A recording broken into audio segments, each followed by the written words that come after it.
Joseph Alfonsi, bonjour. Asset Picking, c'est un fonds qui fait beaucoup de buzz. Asset Picking, c'est un peu ésotérique. Vous m'expliquez le set?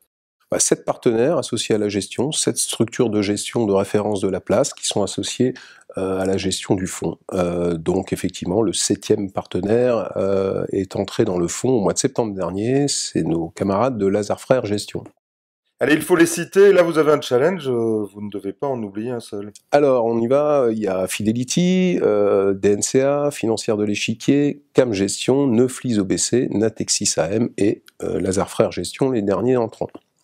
Et vous vous affirmez comme un des rares vrais fonds flexibles, évidemment, puisque vos 7 partenaires peuvent passer comme ils le veulent d'un mois sur l'autre, d'un style de gestion à un autre. Alors exactement, vous avez raison. À ma connaissance, il n'y a pas vraiment de vrai fonds flexible. Asset Picking est un fonds total latitude, toute classe d'actifs, donc tout secteur d'activité, toute zone géographique, toute thématique. Comment ça se passe de manière concrète? Eh bien voilà, selon un calendrier bimestriel, tous les 2 mois, on demande à chaque société de gestion partenaire de choisir un fonds de sa gamme dont elle considère que sur la période de 2 mois, il va être le mieux approprié au contexte de marché. Et ils font ce qu'ils veulent, ils peuvent être convergents ou divergents, et vous n'avez pas le droit d'intervenir. Exactement, c'est même la règle du jeu, c'est même ce qu'on recherche. C'est un fonds qui relève d'une approche dite pluriconvictionnelle. Autrement dit, chaque choix de gestion est un choix qui exprime une conviction propre, et c'est un choix qui est effectué de manière indépendante des autres lignes. Donc c'est un peu ce qu'on recherche, cette espèce de, non pas une convergence, mais un éclatement des choix pour s'affranchir autant que faire se peut de ce qu'on appelle le risque de scénario erroné. Et là, on doit rentrer dans les coulisses quand même. Dites-nous, ils sont divergents ou convergents en général? Alors ça dépend des périodes. Au moment où on parle, on a une vraie convergence puisqu'on a eu sur les 7 choix, on a 6 choix qui font la part belle à la classe d'actifs actions d'une manière générale. Je dis bien d'une manière générale parce que au sein de cette classe d'actifs, il y a une grande diversification entre des micro-caps, des actions nordiques et on voit que ça a été très efficace. Mais il y a des périodes où on observe au contraire une grande diversification des choix, notamment dans des périodes difficiles à décrypter où on a une lisibilité un petit peu amoindrie. Dans ces cas-là, on observe effectivement une divergence des choix qui se traduit par une diversification des instruments en portefeuille. Action nordique, je crois voir de qui vous parlez. Dites-moi, vous n'avez rien à faire en fait.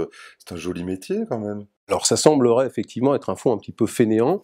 Non, nous on est maître d'œuvre un petit peu de tout ce process atypique et original Asset Picking, puisque on met en place le calendrier, on est gérant, on valide les VL, et puis je m'assure bien, tous les 2 mois, j'ai tous mes interlocuteurs en ligne et je m'assure que le process de gestion est respecté. Autrement dit, que chaque société fait le travail en amont d'analyse dans le laps de temps qu'il leur a imparti, c'est-à-dire les 2 mois, l'horizon qu'on leur fixe, et je m'assure que les sociétés font le travail nécessaire pour réaliser le choix le optimum par rapport à leur gamme. Une très belle idée donc, puisque chaque maison célèbre va chercher le meilleur de ses convictions et on imagine que les résultats sont à l'arrivée. En tout cas, c'est le cas. Mais qu'est-ce qui se passe si pendant les 2 mois, il y avait un accident?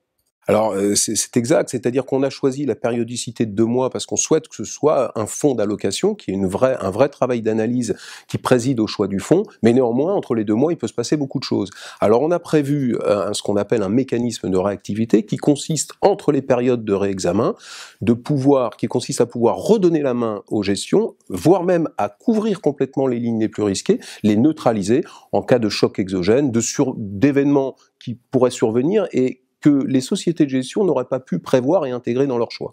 Donc on a effectivement, en plus de ce processus d'adaptabilité continue, un mécanisme de réactivité qui fait effectivement d'Asset Picking le fonds particulièrement adapté à des contrats longs, par exemple. Je ne comprends pas. Ça veut dire qu'à un moment donné, vous pouvez prendre les manettes. Exactement, c'est-à-dire que LGA Investissement Associé, qui ne sommes pas partie prenante dans le choix d'allocation, dans les choix, on a pour mission de veiller à la réactivité du fonds. Donc nous, on peut siffler la fin de la récréation et dire voilà, il vient de se passer quelque chose, on considère que l'événement qui vient de survenir est de nature à bouleverser la donne ou à remettre en question les choix que vous avez pu faire, donc on vous redonne la main, voire même on couvre complètement certaines lignes, le temps que vous puissiez de nouveau effectuer un nouveau choix.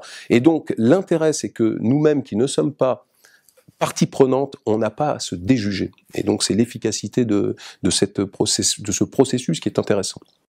Et quoi qu'il en soit, vous leur redonnez la main ensuite. Exactement, on leur redonne la main, alors libre à elles de conserver les choix qu'elles ont faits si elles estiment que l'événement qui vient d'arriver n'est pas de nature à bouleverser la donne, ou au contraire de changer radicalement le choix, dans un sens offensif ou défensif d'ailleurs. On conclut par ce par quoi on aurait dû commencer. Racontez-nous qui est LGA. Alors, LGA Investissement Associé est une structure de gestion entrepreneuriale qui est née il y a environ 3 ans et demi et qui regroupe je dirais des professionnels de la gestion d'actifs et des métiers de l'épargne qui ont tous en commun le fait d'avoir mené la même réflexion sur le tournant qu'est en train de prendre, que sont en train de prendre les marchés financiers avec la fin de la baisse tendancielle des taux, qui est un défi majeur qui se pose à nos professions et qui nécessite, pour nous les acteurs de la gestion, eh bien, d'innover, de trouver des moteurs de performance nouveaux, alternatifs, qui vont nous permettre, je l'espère, de continuer à délivrer de la performance au prix d'un risque acceptable et mesuré. Et vous avez fait le bon pari, quand on regarde les perfs, vous êtes quasiment toujours dans le premier quartile. Écoutez, on est très satisfait à la fois des performances, de manière sans vouloir nous jeter des fleurs, mais en même temps que les performances, du profil de ces performances et du comportement du fonds, et du fait que cette rotation est la qualité et la force de la collaboration avec nos partenaires et l'efficacité de cette collaboration.